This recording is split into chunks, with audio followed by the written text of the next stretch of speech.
Hello दोस्तों, मैं अजीत आपके अपने YouTube चैनल एजुकेशन एरा में आपका स्वागत करता हूं। आज जो हम लोग देखेंगे वो नदी तंत्र के बारे में देखेंगे। और ये जो देखेंगे, जैसा कि आप बोर्ड पे देख रहे होंगे या थंबनेल में देखे होंगे, ये पूरे हम लोग चित्र के माध्यम से इसको गंगा नदी जो तंत्र है उसको समझने का कोशिश करेंगे कि कहाँ तक क्या क्या फैला हुआ है। इससे पिछले प्रीवियस ये जो भी वीडियो मतलब जितने भी तथ्य है वो प्रीवियस क्वेश्चन के आधार पर जो सभी तथ्य को इसमें समायोजित किया गया है। तो इससे बाहर आपके गंगा नदी तंत्र से कुछ भी नहीं आ सकता अगर ये पूरा वीडियो अगर आप एक देख लेते हैं तो आज जो हम लोग देखेंगे इस वीडियो में, अभी तक अगर चैनल पे नए हैं, चैनल को सब्सक्राइब नहीं किए हैं तो चैनल को जरूर सब्सक्राइब कर दीजिए और बेल आइकन को दबा दीजिए। और अपने देखने से पहले अपने मित्रों के साथ, सभी के साथ क्या कर दीजिए, जितने भी ग्रुप है उसमें क्या कर दीजिए, शेयर जरूर कर दीजिए ताकि उन्हें भी इस चीज़ का फायदा हो सके। ये ज्योग्राफी का चैप्टर है जिसमें अफवाह तंत्र आता है, जिसमें हम लोग गंगा नदी के बारे में पढ़ते हैं। तो आज इसी के बारे में हम लोग चर्चा करेंगे।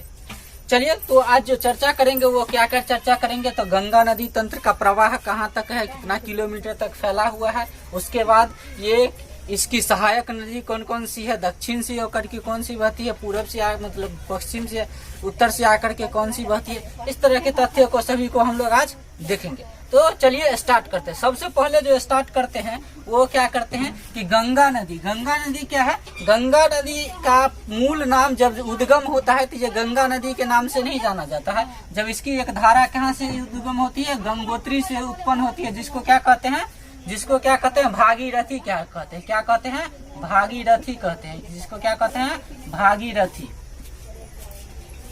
गंगोत्री से निकलती है एक धारा जिसको क्या कहते हैं भागीरथी कहते हैं। और बद्रीनाथ संतोपंथ हिमनद से जो एक धारा निकलती है जिसको बोलते हैं अलकनंदा। क्या बोलते हैं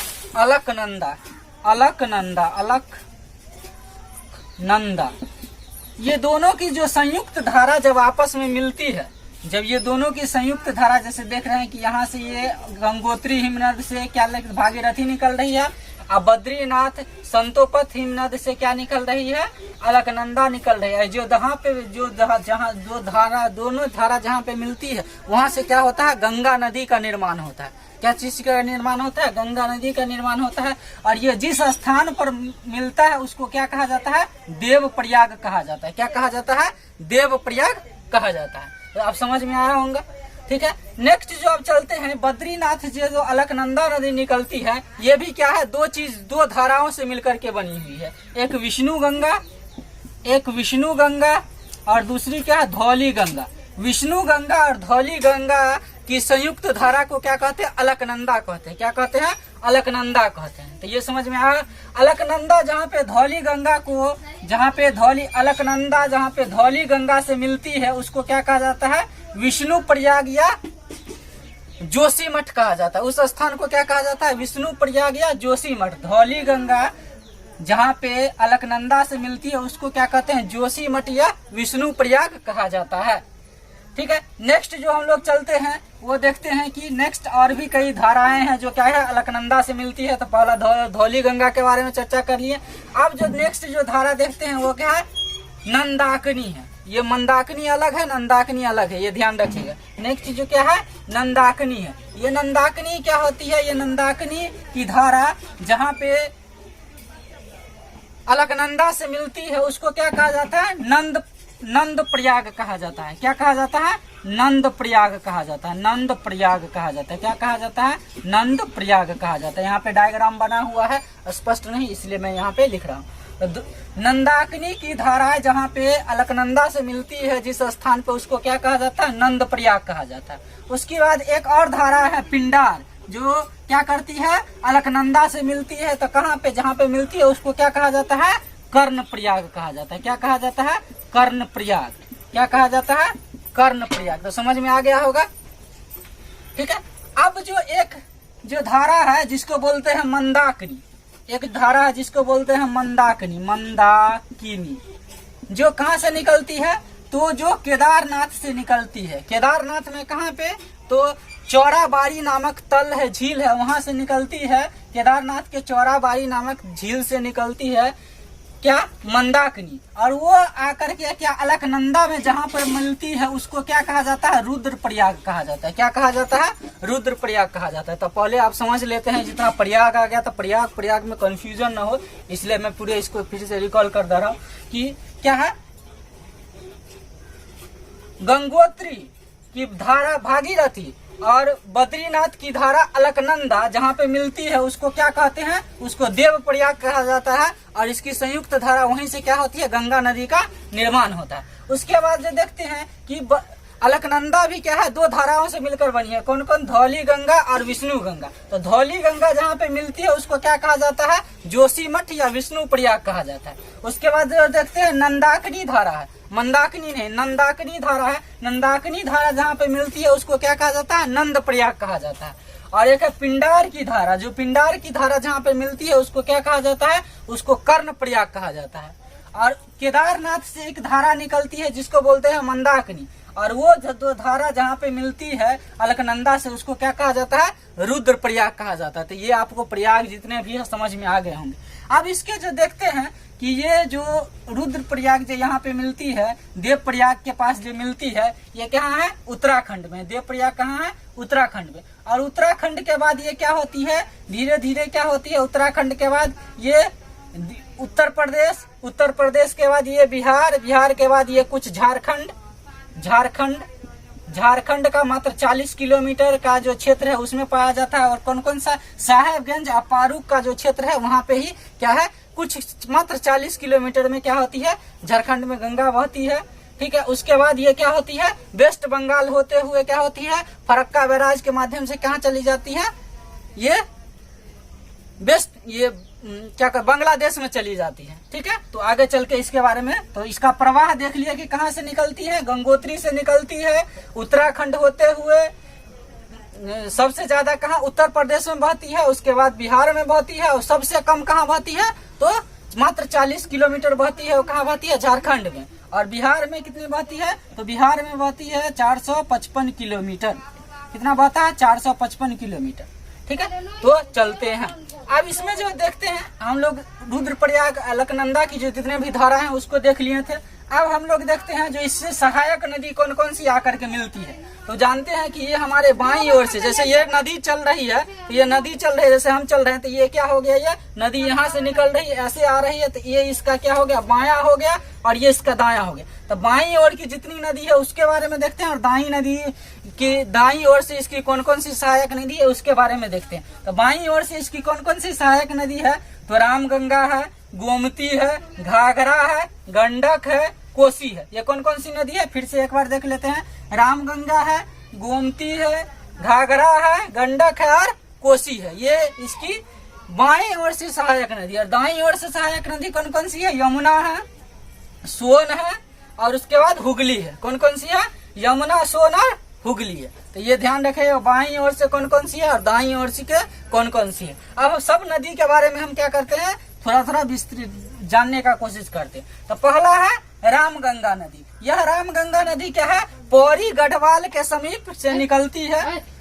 पौड़ी गढ़वाल के समीप से निकलती है। पौड़ी गढ़वाल मतलब कि एक पहाड़ी है, वहाँ जो दूध टोला नामक एक श्रेणी है वहां से निकलती है, और बरेली होते हुए क्या होती है, कन्नौज के पास गंगा नदी में मिल जाती है। बरेली होते हुए कन्नौज के पास गंगा नदी में मिल जाती है। तो एक बार एग्जाम में पूछा जा चुका है कि बरेली किस नदी के किनारे बसा हुआ है, तो यह बरेली किस नदी के किनारे बसा हुआ है, तो रामगंगा नदी के किनारे बसा हुआ स्पष्ट हो। नेक्स्ट जो हम लोग चलते हैं वो क्या देखते हैं, गोमती नदी। तो गोमती नदी क्या है, गोमती नदी क्या है, गोमतल जो फुलहर झील है, गोमती जो फुलहर झील जो कहाँ से निकलती है, तो पीलीभीत उत्तर प्रदेश। गोमती नदी गोमतल नामक स्थान पर जहाँ पर फुलहर झील है, जो कहाँ पीलीभीत में है, उत्तर प्रदेश के पीलीभीत में, वहां से निकलते जौनपुर और लखनऊ होते हुए कहाँ मिलती है, गंगा नदी में। जहाँ पर मिलती है उसका क्या कहा, उसका उस जिस स्थान पे मिलती है उस स्थान का क्या नाम है, गाजीपुर। गाजीपुर के समीप क्या करती है, ये गंगा नदी में मिलती है। तो कहाँ से होते हुए, तो जौनपुर और लखनऊ होते हुए। तो यानी क्या हो गया, जौनपुर नामक शहर और लखनऊ नामक शहर कहाँ पे है, गोमती नदी के किनारे बसा हुआ। और गोमती नदी भारत में मात्र एक ऐसा नदी है जो क्या है, मैदानी क्षेत्र में से निकलता है। तो कभी एग्जाम में कई बार पूछा जा चुका है, ऐसा कौन सा नदी है जो मतलब मैदानी क्षेत्र से निकलता है, तो कौन सी है, गोमती नदी है। जो कहाँ से निकलती है, तो फुलर झील जो कहाँ है, गोमतल पीलीभीत में, वहां से निकलकर जौनपुर हो लखनऊ होते हुए क्या होती है, गाजीपुर के समीप क्या होती है, गंगा नदी में मिल जाती है। नेक्स्ट जो हम देखते हैं वो घाघरा नदी देखते हैं। कौन सी नदी देखते हैं, घाघरा नदी देखते हैं।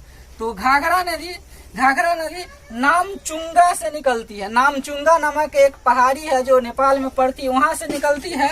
और ये क्या होती है, होते हुए ये क्या होती है, छपरा के समीप क्या होती है, गंगा नदी में मिल जाती है। कहाँ पे मिलती है, छपरा के समीप क्या होती है, गंगा नदी में मिल जाती है। और इसकी जो प्रमुख सहायक नदी है वो कौन सी है, शारदा नदी इसकी प्रमुख सहायक नदी है। कौन सी नदी है, शारदा नदी इसकी प्रमुख सहायक नदी है। और एक है सीसा पानी नामक, ये क्या करती है, एक खंडहर का भी निर्माण करते हैं। खंडहर क्या होती है, जब ऊपर से नीचे की ओर गिरती तो जमीन में क्या होता है, एक बहुत बड़ा मतलब गड्ढा हो जाता है जिसको खंडहर बोला जाता है। ये सीसा पानी नामक क्या करती है, घाघरा एक खंडहर का भी निर्माण करती है। तो घाघरा से आपको इतने तथ्य की जानकारी हो रही होगी। अभी तक वीडियो को सब्सक्राइब लाइक नहीं किया तो लाइक करके चैनल को जरूर सब्सक्राइब कर दें। नेक्स्ट जो हम लोग देखते हैं वो गंडक नदी के देखते हैं। किसको देखते हैं, तो नेक्स्ट जो हम लोग देखते हैं वो गंडक नदी को देखते हैं। ठीक, तो ये गंडक नदी भी क्या है, ये नेपाल से निकलती है। ठीक है, और ये कई ना इसक्वाली गंगा या बूढ़ी गंडक के नाम से भी इसे जाना जाता है। और ये क्या है, हाजीपुर में कहाँ पे, सोनपुर के समीप, जो सोनपुर सबसे बड़ा पशु मेला जो आप लोग सुनते हैं, तो हाजीपुर में भी सोनपुर के समीप क्या करती है, ये गंगा नदी में मिल जाती है गंडक नदी। नेक्स्ट जो हम लोग देखते हैं वो कोसी नदी देखते हैं। कौन सी नदी देखते हैं, कोसी नदी देखते हैं। तो ये कोसी नदी क्या है, माउंट एवरेस्ट के समीप में गोसाईनाथ नामक स्थान है, वहां से ये क्या निकलती है। और ये निकलती है तो ये 7 धाराओं में होती है। कितने धाराओं में होती है, 7 धाराओं में होती है, जिसमें से मुख्य धारा अरुणा ना है। इसकी जो मुख्य धारा है वो अरुणा है, जो 7 धाराओं में बढ़ती है। और इसकी मुख्य धारा अरुणा है। और ये क्या करती है, भागलपुर के समीप ये क्या करती है, गंगा नदी में मिल जाती है। कहाँ पे मिल जाती है, भागलपुर के समीप ये क्या होती है, गंगा नदी में मिल जाती है। ठीक, और इसका जो क्या कहता है, इसको बिहार का शोक कहा जाता है। क्यों कहा जाता है, क्योंकि ये क्या होती है, आए दिन जितने भी वर्ष होती है इसका प्रवाह क्षेत्र क्या अपना मतलब एक मार्ग पे ये नहीं चल के क्या करती है, अपना स्थान बदलती रहती है, जिसके कारण इसको क्या कहा जाता है, बिहार का शोक कहा जाता है। ठीक है, तो हम लोग ने क्या देख लिया कि बाईं ओर से कौन सी नदी जो है गंगा नदी में मिलती है। अब हम लोग जो देखते हैं वो दाईं ओर से मतलब जो नदी है, जो गंगा की सहायक नदी है, उसको देख लेते हैं। तो इसमें से सबसे जो पहला आता है यमुना आता है। जो यमुना है, यमुना कहाँ से निकलती है, तो यमुनोत्री नामक जो एक हिमनद है वहां से निकलती है। उसमें भी यमुनोत्री में कहाँ पे, तो बंदरपूछ नामक स्थान से निकलती है। यमुनोत्री हिमनद में बंदरपूछ नामक स्थान से ये निकलती है। और ये होते हुए क्या होती है, ये तैरते हुए क्या होती है, मतलब बहते हुए यमुना के गंगा के समांतर बहते हुए प्रयागराज के पास क्या होती है, ये गंगा नदी में मिल जाती है। प्रयागराज के पास क्या होती है, गंगा नदी में मिल जाती है। इसकी भी बहुत सारी सहायक नदियां हैं। अगर ये मैं कवर करने लगता तो फिर चित्र के माध्यम से थोड़ा कॉम्प्लेक्स हो जाता, तो इसको हम अलग वीडियो में इसको देखेंगे, जितने भी इसकी सहायक नदी है यमुना नदी के बारे में। तो समझ गया। अब नेक्स्ट जो हम लोग देखते हैं वो क्या करते हैं, सोन नदी के बारे में चर्चा करते हैं। किसके बारे में चर्चा करते हैं, सोन नदी के बारे में चर्चा करते हैं। ठीक, तो सोन नदी क्या है, अमरकंटक नामक एक दक्षिण में पहाड़ी है, वहां से निकलती है। और क्या होती है, मध्य प्रदेश होते हुए क्या होती है, झारखंड होते, ये क्या होती है, पटना के पास क्या होती है, ये गंगा नदी में मिल जाती है। कहाँ से निकलती है, तो अमरकंटक की पहाड़ी से निकलती है। ठीक, नेक्स्ट जो हम लोग देखते हैं वो क्या करते हैं, हुगली नदी देखते हैं। कौन सी नदी देखते हैं, हुगली नदी देखती है। ये क्या, हुगली नदी के पहले क्या होती है, जब ये मिलने से पहले ये यहाँ क्या होती है, दामोदर नदी क्या करती है, ये छोटा नागपुर से निकलती है, जो यह वितरिका के रूप में जब ये फैलती है तो हुगली नदी यहाँ पे क्या होती है, वितरिका के रूप में। तो दामोदर नदी यहाँ से मिल करके जिस नाम स्थान पर ये क्या होती है, गंगा में मिलती है, उसको क्या कहा जाता है, मालदा कहा जाता है। क्या कहा जाता है, मालदा कहा जाता है। ठीक, अब ये क्या होती है, यहाँ के बाद क्या आ जाता है, फरक्का बैराज आ जाता है, फरक्का। और फरक्का के बाद क्या हो जाती है, ये बांग्लादेश में चली जाती है, बांग्लादेश। बांग्लादेश में जब गंगा की धारा जाती है तो उसको क्या कहा जाता है, पद्मा कहा जाता है। क्या कहा जाता है, पद्मा कहा जाता है। क्या कहा जाता है, पद्मा कहा जाता है। ठीक। और जब ब्रह्मपुत्र की जब ये धाराएं होती हैं, जो इधर से ऐसे आती है, गंगा की धारा ऐसे गई और ये ब्रह्मपुत्र की धारा आपस में आकर के यहाँ मिलती है, और ये दोनों जो धाराएं, जब गंगा एवं ब्रह्मपुत्र की धाराएं जब आपस में मिलती है ऐसे, तो ये जिस स्थान पे मिलती है इसको क्या कहा जाता है, मेघना कहा जाता है। क्या कहा जाता है, मेघना कहा जाता है, मेघना। तो आपको समझ में आया क्या है, ब्रह्मपुत्र और गंगा की संयुक्त धारा जब बांग्लादेश में मिलती है तो उसको क्या कहा जाता है, मेघना कहा जाता है। लेकिन जब बांग्लादेश में गंगा की धारा प्रवेश करती है तो उसको क्या कहा जाता है, पद्मा कहा जाता है। अब इसको हम लोग देख लेते हैं कि कौन कौन से शहर, अब जितने भी इम्पोर्टेंट शहर थे उसको देख लिए, कौन कौन से शहर किस नदी के किनारे बसा हुआ है। ठीक है। जब बिहार का लेक्चर लेकर के आएंगे बीपीएससी के पॉइंट ऑफ व्यू से, तो उसमें हम लोग देखेंगे सब नदी के बारे में, कौन कौन से नदी से कितने, मतलब कौन कौन से नदी के किनारे कितने जिले बसे हुए हैं। क्योंकि पिछला 65वीं बीपीएससी में पूछ चुका था कि बिहार में गंगा नदी के किनारे, मतलब गंगा नदी कितने जिलों से होकर के जाती है। ये 65वीं बीपीएससी में क्वेश्चन आया था बिहार से। तो हो सकता है by the way in case Ganga और किस नदी से पूछा जा सके जाए, तो ये इम्पोर्टेंट है। तो उम्मीद करता हूँ कि ये चीजें आपको क्या होगी, समझ में आई होगी। अगर कंटेंट अच्छा लगा है तो चैनल को जरूर सब्सक्राइब कर दें, ये आपका दायित्व बनता है। अगर आपको कंटेंट अच्छा लगता है तो ठीक है, अच्छे से रहें, स्वस्थ रहें, खूब मन लगा कर पढ़ें। धन्यवाद।